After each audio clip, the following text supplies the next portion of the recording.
Assalamualaikum warahmatullahi wabarakatuh. Baik, saya akan menjelaskan tentang cara mencari data view dan variabel view.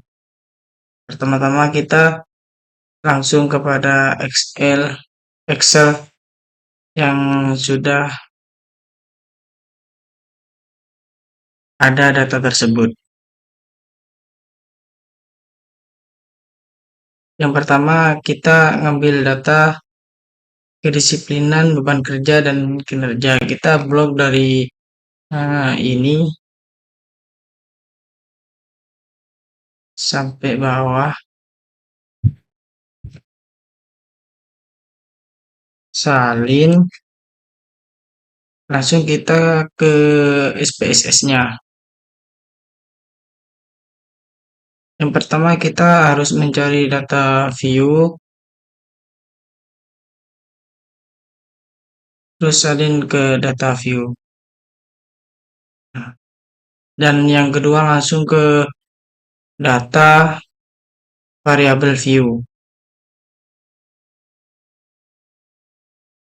Yang bagian nama ini diganti dengan data Anda masing-masing.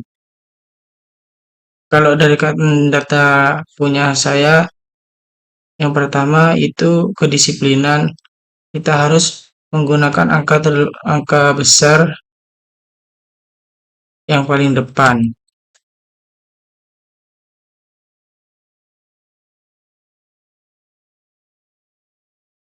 Dan yang kedua,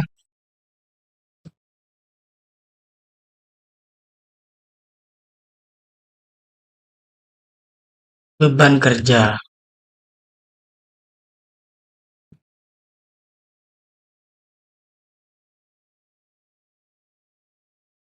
Diberi underscore, bukan di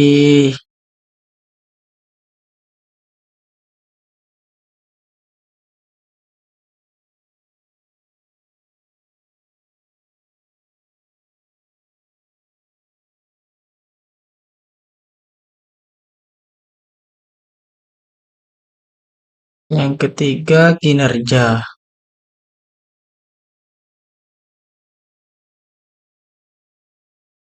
Terus di bagian desimalis ini diganti 0 semua.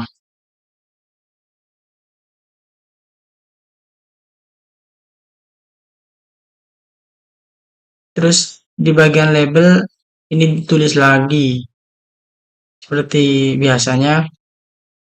Yang pertama itu harus menggunakan huruf besar.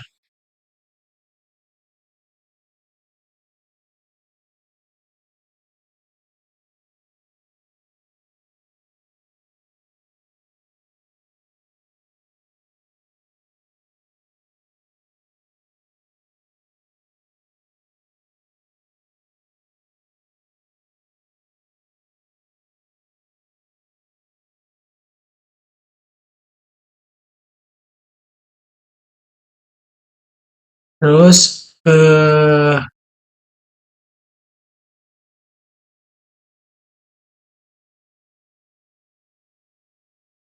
measure ini diganti scale semua.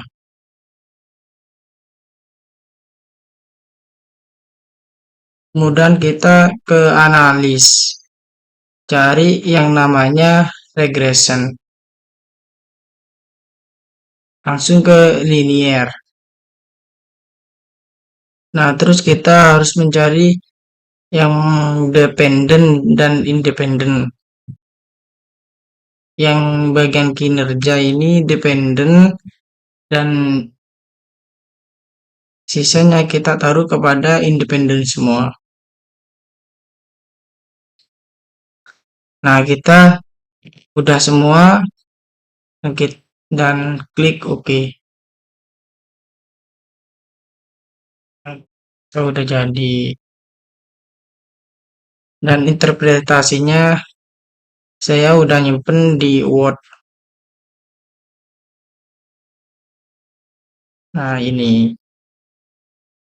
dari data variabel enteret Interpretasinya tersendiri adalah tabel variabel entera tersebut menjelaskan variabel-variabel apa saja yang merupakan variabel independen dan apa yang menjadi variabel dependen.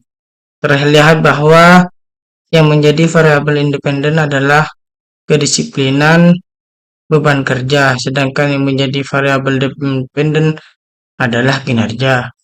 Yang kedua adalah model summary, yang mana interpretasinya tersebut adalah berdasarkan hasil tabel di atas terlihat bahwa nilai R dalam kurung koefisien korelasi sebesar 0,967 menunjukkan tingkat hubungan yang kuat antara variabel independen dalam kurung disiplin beban kerja. Nilai ini menunjukkan korelasi positif yang cukup tinggi. Nilai R square sebesar 0,935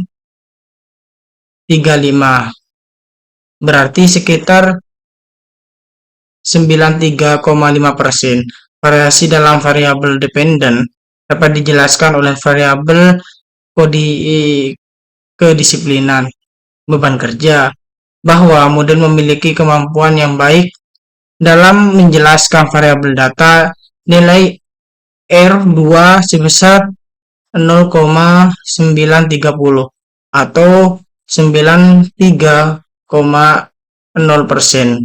Artinya bahwa variabel dependen dalam kurung kedisiplinan beban kerja maupun menjelaskan variabel dependen minat beli sebesar 93,0%, sedangkan sisanya 7% dijelaskan oleh variabel lain di luar modal. Nilai koefisien nilai yang diteriminasi sebesar 93,0% menunjukkan bahwa model regresi ini cukup layak karena memiliki nilai koefisien diterima lebih dari 50%. Dan selanjutnya ANOVA, yang mana interpretasinya tersendiri adalah tabel ANOVA di atas adalah tabel yang menunjukkan uji regresi secara simultan sebagaimana pengaruh variabel X1, X2, X3 mempengaruhi terhadap Y.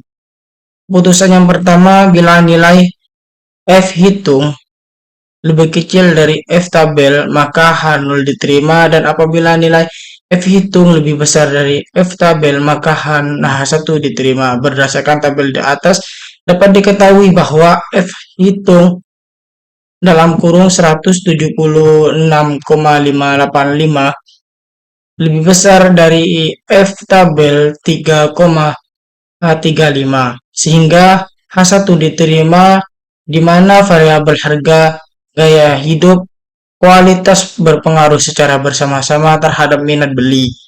Dengan demikian menerima H1 dan menolak H0.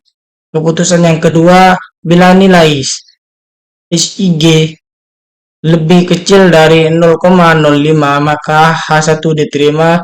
Bila nilai SIG lebih besar dari 0,05 maka H0 diterima. Berdasarkan tabel di atas dapat diketahui bahwa nilai SIG sebesar 0,00 lebih kecil dari 0,05 sehingga H1 diterima, di mana variabel harga gaya hidup kualitas berpengaruh secara bersama-sama terhadap keputusan pelanggan. Dengan demikian menerima H1 dan menolak H0. Koefisiennya adalah interpretasinya tersendiri. Tabel koefisien di atas adalah tabel yang menunjukkan uji regresi secara parsial atau sendiri-sendiri. Bagaimana pengaruh variabel harga gaya hidup dan kualitas secara sendiri-sendiri terhadap minat beli? Keputusan yang pertama, bila nilai T hitung lebih kecil dari T tabel, maka H0 diterima. Bila nilai T hitung lebih besar dari T tabel, maka H1 diterima. Bila nilai hitung beban kerja